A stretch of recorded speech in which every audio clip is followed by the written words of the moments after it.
여러분, 사람이 듣고서 가장 기분 나빠할 말이 아마 마귀의 자식이다, 그런 말일 겁니다. 여러분, 예수를 믿든 안 믿든 마귀 자식이다, 너희 아버지가 마귀다, 이건 큰 욕이 되겠죠. 이런 말을 듣고 기분 나쁘지 않을 사람이 누가 있겠습니까? 더군다나 그 말을 들은 사람이 유대인이라고 한다면 이건 그 반응이 불을 보듯 뻔한 겁니다. 그런데 오늘 본문에서 예수님께서 유대인들에게 바로 이 말을 하고 있습니다. 44절에 보니까 너희는 너희 아비 마귀에게서 났으니 너희 아비의 욕심대로 너희도 행하고자 하느니라. 이 굉장한 이런 참 공격이죠. 너희 아버지가 마귀다.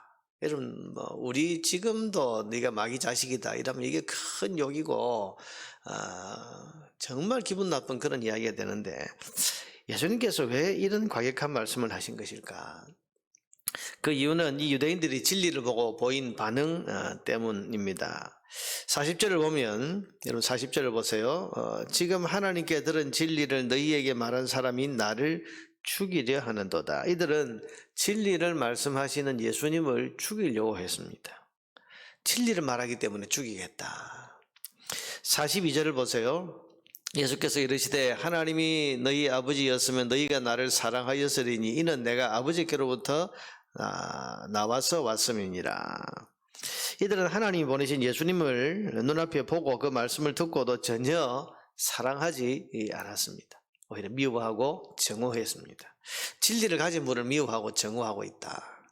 또 47절을 한번 보세요. 하나님께 속한 자는 하나님의 말씀을 듣나니 너희가 듣지 아니함은 하나님께 속하지 아니하였음이로다. 이들은 예수님이 가르치시는 이 생명의 진리를 아예 들을 생각 자체가 없습니다. 이게 지금 마귀적이라는 거죠. 자, 여러분, 지금 예수님께서 말하고자 하는 것은 이 사람들을 모욕 주고자 하는 것이 아니라 지금 마귀적인 게 뭐냐, 사단에게 속한 마귀적인 것이 뭐냐,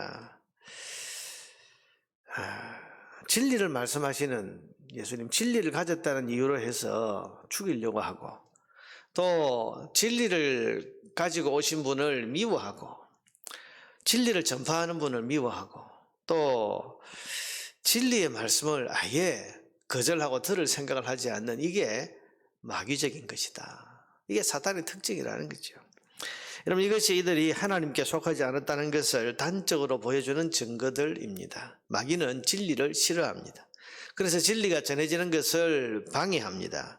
여러분, 마태복음 13장에 보면 유명한 씨 뿌리는 비유가 나오는데요. 거기에 말씀의 씨를 길가에 뿌렸더니 새가 와서 먹어버렸다. 그런데 이것을 예수님이 해석해 주시기를 이 비유 속의 새, 말씀의 씨를 먹어버리는 새는 마귀다, 그렇게 해석을 해 주셨습니다. 이것은, 그리고 씨를 먹어버렸다는 것은 들은 말씀을 빼앗아 버리는 것이다, 그렇게 해석을 해 주셨습니다. 이와 같이 마귀는 진리를 싫어합니다.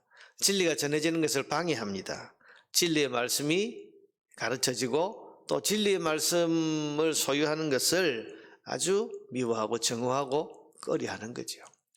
이게 마귀의 특징이에요. 이게 마귀적인 것입니다.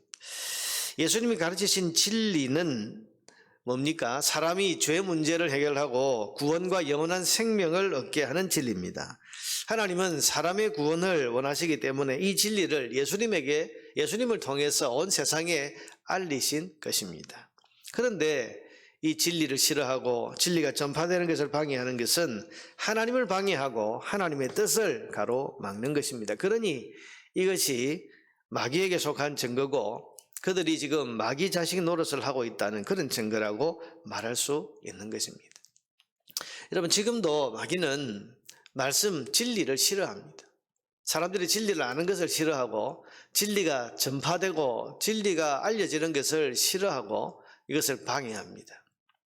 지금도 하나님 말씀을 가로막는 그런 일들이 얼마나 많이 일어납니까?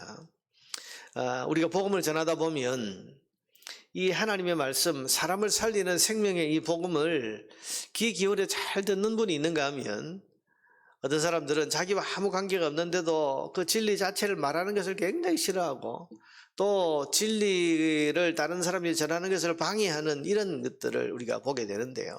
여러분, 이것은 그 사람 개인이 저 마귀 자식이다 이렇게, 혹은 저건 마귀다 이렇게 우리가 말하는 것이 아니고, 지금 그 사람이 속한 영의 신분 자체가 마귀에게 사로잡힌, 그야말로 하나님께 속하지 않고 아직까지도 죄악 세상, 그리고 하나님 미워하시는 그런 이 마귀의 그런 영향력 아래에 있는 그런 존재라는 것을 드러내주는 것이다, 그런 말이죠. 여러분, 우리는 이 진리를 사랑해야 됩니다. 하나님께서 우리에게 생명 구원을 주시는 이 진리의 말씀, 이것을 우리가 어떻게 대하느냐가 결국 우리가 하나님께 속해 있느냐 아니면 아직까지 하나님께 속하지 못한 존재로 있느냐를 결정하는 그런 기준이 되는 것입니다. 여러분, 진리를 사랑하십니까?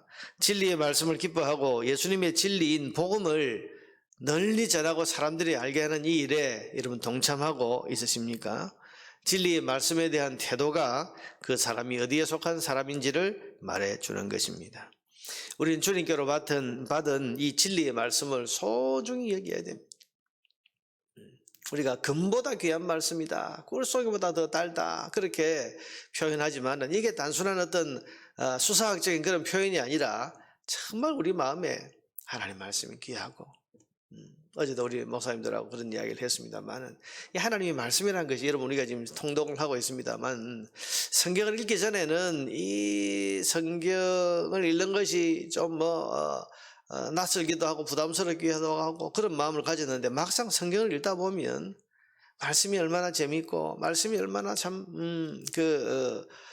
귀하다고 하는 것을 성경을 계속 읽어 나가다 보면 그게 느껴지거든. 그게 느껴지는 사람, 말씀이 우리를 자신을 끌어당겨 나온 그런 것들을 느끼는 사람들은요, 이게 하나님께 속하죠. 우리 안에 성령이 계시기 때문에 성령께서는 진리의 말씀을 기뻐하고 우리가 그 진리의 말씀을 우리 속에 채우는 것을 기뻐하시는 거죠. 이 진리의 말씀을 우리가 소중히 여겨야 됩니다. 이 말씀이 아니면 우리가 어떻게 하나님을 알겠으며, 이 말씀이 아니면 어떻게 우리가 구원의 길을 알겠으며, 이 말씀이 아니면 우리가 어떻게 이 땅은 하나님의 뜻대로 살아가야 할 줄을 어떻게 알겠습니까? 그래서 이 진리의 말씀을 소중히 여기고 이 진리의 말씀을 세상에 널리 전하고 가르치는 일에 우리가 헌신하고 동참해야 하겠습니다. 어제 오후에 저 해외 선교지에 있는 선교사님 한 분이 이제 전화를 걸어 오셨어요. 코로나 때문에 이런저런 상황과 안부를 이제 묻고 또 이야기하는 중에 지금 거기서 이제 그 사역이 잘 되고 있습니까? 그랬더니 참 코로나 상황인데도 우리랑은 조금 다르게 어쨌든 이 예배 드리고 또 말씀을 가르치고 전하고 하는 이런 일에는 자율적으로 이렇게 대부분 맡겨졌기 때문에 큰 어려움은 없습니다. 그러면서 오히려 이렇게 어려워지니까 사람들이 하나님 말씀 배우는 걸 더 좋아하고 하나님 말씀 배우려고 더 열기를 냅니다. 열정을 냅니다. 그런 이야기를 들었을 때 참 마음이 기뻤습니다. 여러분, 우리에게 하나님 말씀이 알려지고 진리가 잘 전파되는 것을 우리가 기뻐하고 감사할 뿐만 아니라 이 진리의 말씀을 땅끝까지 모든 민족에게 전가하기 위해서 나가 있는 그런 우리 선교사들을 위해서 오늘 아침에도 우리가 기도해야 될 것이고, 특별히 그들의 말씀의 사역이 그 말씀의 사역을 통해서 많은 사람들에게 진리가 제대로 알려지기를 위해서 우리가 기도해야 될 것이고, 이 일을 위해서 우리가 기쁘게 또 위해서 기도하고 동참해야 할 것입니다. 여러분, 말씀에 대한 태도가 우리가 하나님께 속한 하나님의 자녀인 것을 드러내주는 그런 기준이 된다는 것을 다시 한번 잘 기억하면서 하나님 말씀을 소중히 여기고 하나님 말씀을 배우고 또 하나님 말씀을 증거하고 전파하는 일에 헌신하는 삶을 살아가기를 다짐하는 그런 저와 여러분 되기를 바랍니다.